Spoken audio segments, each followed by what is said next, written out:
நான் மச்சான் எப்போ மெசேஜ் பண்ணாலும் ஆன்லைன்லேயே இருக்க, ஃபோன் நிறையா பார்க்குறியோ? கண்ணெல்லாம் ரொம்ப வலிக்குது, ஃபோன்லாம் பார்க்குறதில்ல. சரி அப்போ உட்காந்து டிவி பார்க்க வேண்டியதால? ஐயோ அதுக்கு மேலே பெரிய தலைவலிடா. என்னடாச்சு? அன்னைக்கு ஒரு சேனலில் குழந்தைங்கள்லாம் பாட்டு பாடிட்டு இருந்தாங்கடா. அதுக்கு எங்கள் அம்மா என்ன சொன்னாங்க தெரியுமா? அந்த பிள்ளைங்க எவ்வளோ திறமையாக பாட்டு பாடுதுங்க பாரு, உனக்கு இது மாதிரி ஒரு திறமையாச்சு இருக்கா நாயே? இதே மாதிரி ஒரு நாள் அன்றைக்கி பசங்கள்லாம் காமெடி பண்ணுற சேனல் ஒன்று பார்த்துக்கிட்டு இருந்தேன். அங்கே பாரு எவ்வளோ அழகாக காமெடி பண்ணுதுங்கன்னு, உனக்கு அது கூட தெரியாது. இதை கூட விட்றா, ஒரு நியூஸ் சேனல் அன்றைக்கி பார்த்தேன்டா.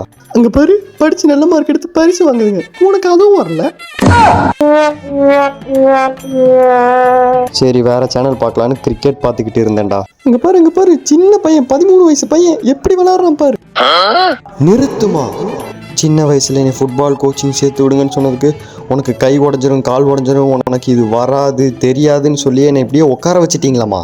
டேய் நீ சொல்ற கேம் ஃபுட்பால்ரா. எந்த விளையாட்டா இருந்தா என்னமா, அதுவும் ஒரு விளையாட்டு தானே. ஐ சோட்டா பீம் போட்டாங்க, சோட்டா பீம். அட பொம்மை பைத்தியமே, தலை எழுத்து. சரி அப்ப கடைசியில் என்னதான் பண்ண?